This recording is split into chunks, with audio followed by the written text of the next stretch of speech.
Hello students, welcome to my channel. Today we start our next chapter in plus 2 classes. That was the first chapter of plus 2 class, solution. Okay, it's very important chapter, point of view of your numericals and the theory. Here the distribution, theory comes of 2 marks and numericals comes of 3 marks. ये chapter numerical के हिसाब से important तो है ही, competitive examination के हिसाब से भी बहुत इम्पोर्टेंट है. चलो हम इस चैप्टर को एक बार गो थ्रू होकर देखते हैं कि ये चैप्टर हमें क्या बताने वाला है. सॉल्यूशन. आप सभी इस टर्म से बहुत फैमिलियर हैं क्योंकि ये टर्म हम 6th स्टैंडर्ड से ही पढ़ना स्टार्ट कर देते हैं कि सॉल्यूशन क्या होते हैं. सॉल्यूशन एक्चुअल में एक होमोजेनियस मिक्सचर है. आप लोगों को बचपन से सिखाया जाता है नींबू पानी एक सॉल्यूशन है, चाय बनाई जा रही एक सॉल्यूशन है, दूध है वो एक सॉल्यूशन है. लेकिन सॉल्यूशन को यहाँ पर हम कंसंट्रेशन टर्म्स में थोड़ा सा डिवाइड करेंगे. सॉल्यूशन के कंसेप्ट्स को ही हम यहाँ डिटेल में करने वाले हैं. तो सबसे पहले हम सॉल्यूशन और सॉल्यूशन के कंपोनेंट्स के बारे में जानते हैं. सॉल्यूशन क्या है? It is a homogeneous mixture of 2 और मोर केमिकली नॉन रिएक्टिंग सब्सटेंसेस. देखिए इस बात को थोड़ा सा ध्यान में रखिएगा. केमिकली नॉन रिएक्टिंग, जो सब्सटेंस मिलकर किसी सॉल्यूशन को बना रहे हैं उनका आपस में रिएक्ट नहीं होना चाहिए, कोई भी रिएक्शन वहां पर नहीं होनी चाहिए, तभी हम उस कंपोजिशन को, उस मिक्सचर को सॉल्यूशन का नाम देते हैं. Whose composition can be varied with the certain limit. कई बार नींबू पानी में चीनी ज्यादा हो जाती है, पानी ज्यादा हो जाता है, नींबू का रस ज्यादा हो जाता है. तो इसका मतलब क्या है कि हम किसी सर्टेन लिमिट तक उसकी कंपोजिशन को वैरी कर सकते हैं. किसी को चाय में मीठा ज्यादा पसंद है, किसी को चाय में शक्कर बिल्कुल भी पसंद नहीं है.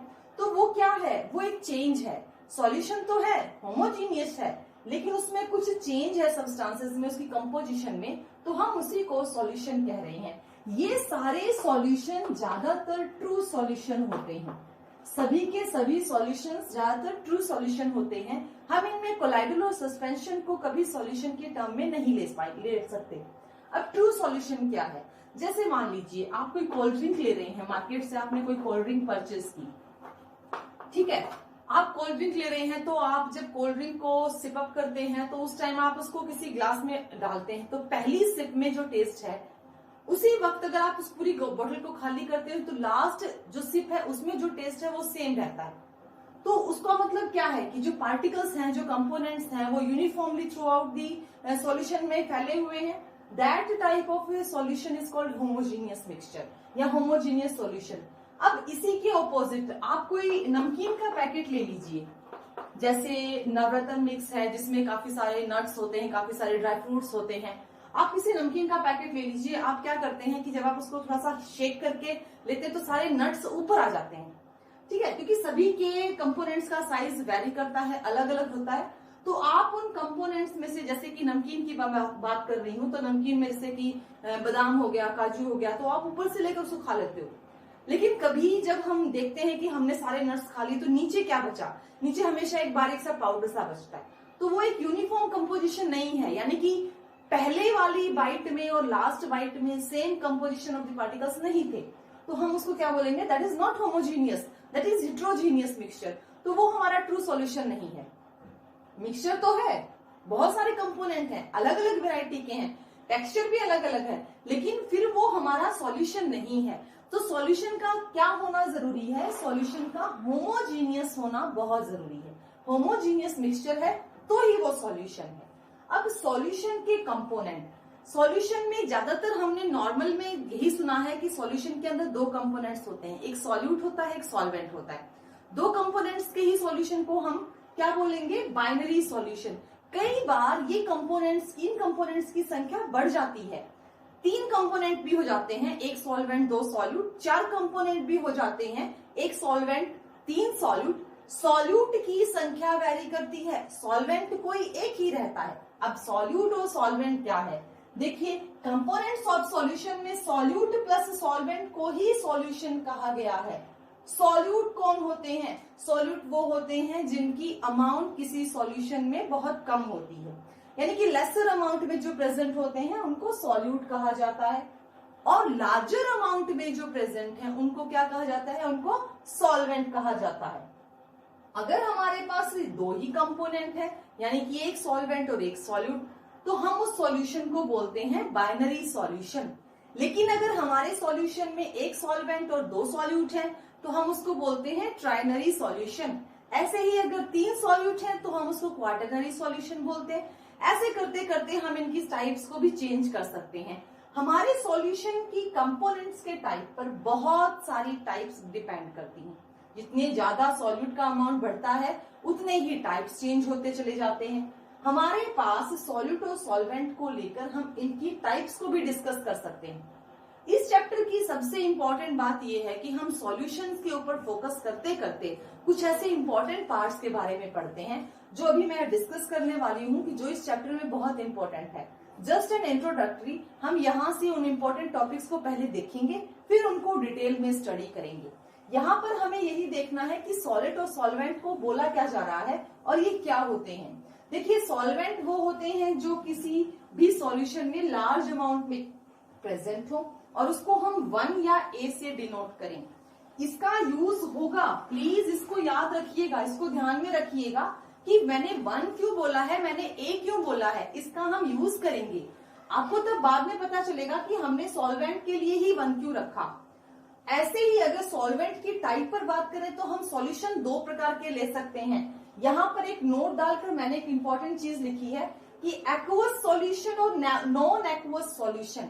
ये टर्मिनोलॉजी है हमारे सॉल्यूशन चैप्टर में जो बार बार हमारे पास आएगी, आगे आने वाली है। तो इस टर्मिनोलॉजी को अगर हम पहले ही समझ लें ज्यादा बेटर नहीं है। तो एक्वस सॉल्यूशन आप बहुत बार सुनेंगे, आगे न्यूमेरिकल्स में आपको मिलेगा, ये एक्वस सॉल्यूशन है, ये एक्वस सॉल्यूशन है, ये नॉन एक्वस सॉल्यूशन है, इसका सॉल्वेंट ये है, उसका सॉल्यूट ये है। ठीक है, तो हमें पता होना चाहिए कि ये टर्म क्या है। एक्वस सॉल्यूशन है कि solution contains water as solvent, maximum amount of solvent is present, हम उसको बोलते हैं कि वो एक्वस सॉल्यूशन है। जैसे sugar solution, salt solution, copper sulphate solution, these are aqueous solution, क्योंकि इनमें क्या है, पानी। पानी अगर एक सॉल्वेंट के रूप में वहां प्रेजेंट है तो हम उसको एक्वस सॉल्यूशन कहते हैं। नॉन एक्वस सॉल्यूशन, ऐसा सॉल्यूशन जिसमें सॉल्वेंट वाटर नहीं है। अब आप कहोगे वाटर नहीं है तो कौन है? वाटर नहीं है तो अल्कोहल हो सकता है, अल्कोहल नहीं है तो एसीटोन हो सकता है, एसीटोन, बेंजीन, जो भी नॉन या जो भी ऑर्गेनिक सॉल्वेंट्स हैं, ऑर्गेनिक कंपाउंड्स हैं, हम उनको क्या बोलते हैं? Non aqueous solution. जिनका नेचर पानी से डिफरेंट हो हम उनको बोलेंगे नॉन एक्वस सॉल्यूशन। सॉल्यूट क्या है? सॉल्यूट किसी भी सॉल्यूशन में जो लेसर अमाउंट में होता है। अब देखिए, सॉल्ट सॉल्यूशन आप बनाते हैं, शुगर सॉल्यूशन आप बनाते हैं तो पानी ज्यादा होता है, शुगर या सॉल्ट उसमें कम अमाउंट में होता है, तो हमने शुगर को या सॉल्ट को क्या कहा? सॉल्यूट। इसको हम डिनोट करेंगे 2 और B से। अभी मैंने आपको कहा कि 1 और A का यूज क्या होगा, ऐसे ही 2 और B का यूज क्या होगा। इसी के साथ पहले मैं आपको ये बता दूं कि इस चैप्टर में हम डीप में जाकर क्या क्या चीजें पढ़ने वाले हैं और कौन सी हमारी एग्जामिनेशन पॉइंट ऑफ व्यू से बहुत इंपॉर्टेंट टॉपिक्स हैं, जहां से मैक्सिमम क्वेश्चंस आते हैं और हम आसानी से क्वेश्चंस को क्रैक कर सकें। चलिए देखते हैं एक बार उनको, देखते हैं कि हम इस चैप्टर में क्या क्या इंपॉर्टेंट पढ़ने वाले हैं। सबसे पहले हम इस चैप्टर में पढ़ेंगे concentration terms. Concentration in solution. देखिए, ये कोई नई टर्म नहीं है, ये कुछ नया नहीं है। मैं भी आपको बताऊंगी तो आपको याद आ जाएगा कि आपने पहले कहाँ किया हुआ है। ठीक है, इसके बाद हम जो पढ़ने वाले हैं वो पढ़ेंगे हम वेपर प्रेशर। ये कुछ इंपॉर्टेंट टॉपिक्स हैं जिनका मैं डिस्कस यहाँ पे कर रही हूँ, जो आप इस चैप्टर में पढ़ने वाले हैं। वेपर प्रेशर, और प्लीज डरिए मत, घबराइए मत, हम इन्हीं को डिटेल में करेंगे जो हमारे एग्जामिनेशन पॉइंट ऑफ व्यू से बहुत इंपॉर्टेंट है। थर्ड है colligative property. Colligative properties. Colligative properties इस चैप्टर का सबसे इंपॉर्टेंट हिस्सा है। मैक्सिमम क्वेश्चंस यहीं से आते हैं, चाहे वो कॉम्पिटिटिव एग्जामिनेशन हो, चाहे वो बोर्ड एग्जामिनेशन हो। हालांकि यहाँ से थ्योरी भी कंसेप्चुअल बनती है, पर न्यूमेरिकल मस्ट है। कॉलीगेटिव प्रॉपर्टीज को हम फिर 4 भागों में डिवाइड करते हैं। This is very important, we discuss this later. RLVP, that is called relative lowering of vapor pressure, elevation in boiling point, depression in freezing point and osmotic pressure. मुझे पता है आपको ये सभी टर्म्स बहुत नए लग रहे हैं, लेकिन बेटा जब हम इनको डिस्कस करेंगे दे वर वेरी वेरी इजी। ठीक है, हमें ऐसा लगेगा कि हमने ये पहले भी किए हुए हैं, बस कुछ कंसेप्ट्स ऐसे होंगे जो हमारे लिए नए होंगे। नंबर 4 पे जो हम करते हैं, देखिए कॉलिगेटिव प्रॉपर्टीज के बाद रिलेटिव लोअरिंग हो गया, एलिवेशन इन वेपर प्रेशर हो गया, डिप्रेशन इन फ्रीजिंग पॉइंट हो गया, ऑस्मोटिक प्रेशर हो गया। एक और बहुत इंपॉर्टेंट टॉपिक यहां पर हम करेंगे, that is Van't Hoff, that is called Van't's Hoff factor. ये भी बहुत इंपॉर्टेंट है। जो न्यूमेरिकल्स बनते हैं, इनके जो न्यूमेरिकल्स बनेंगे वो इसके साथ कोलैबोरेट होकर बनते हैं, जो कि बहुत ही इंपॉर्टेंट फैक्टर है। ये जो चीजें हैं हम इस चैप्टर में सिर्फ इन्हीं को कवर करने वाले, और ये चैप्टर ये मानिए कि सारा इन्हीं के ऊपर डिपेंड करता है। अब यहां से थोड़ा सा इधर आते हैं। अभी मैंने कहा था कि आप इस टर्म को बहुत अच्छे से पहचानते हैं। आपने ऐसा कुछ कंसंट्रेशन इन सॉल्यूशन, ऐसा कुछ +1 में भी सुना है। +1 के पहले चैप्टर में some basic concept in chemistry में हमने मोल कंसेप्ट किया। मोल कंसेप्ट में भी हमारा यही चैप्टर था। मोल कंसेप्ट में आपने ये सारी चीजें पढ़ी थी, मोलैरिटी, ठीक है, नॉर्मैलिटी, याद आ रहा है कुछ? मोलैरिटी की थी, नॉर्मैलिटी की थी। नंबर 3 पे क्या किया था? मोलैलिटी, ठीक है, मोल फ्रैक्शन। जिन बच्चों ने ये +1 में अच्छे से नहीं किया होगा उनको थोड़ी समस्या हो सकती है, पर कोई बात नहीं, यहां पर भी हम इनको डिटेल में करेंगे। लेकिन जिन्होंने ये बहुत अच्छे से कर रखा है वो बहुत फैमिलियर हैं इन चीजों से कि हम कैसे इनके न्यूमेरिकल्स को सॉल्व करेंगे और ये कंसेप्ट है क्या। जैसे इसी में आ गया हमारा पीपीएम, पीपीबी, स्ट्रेंथ।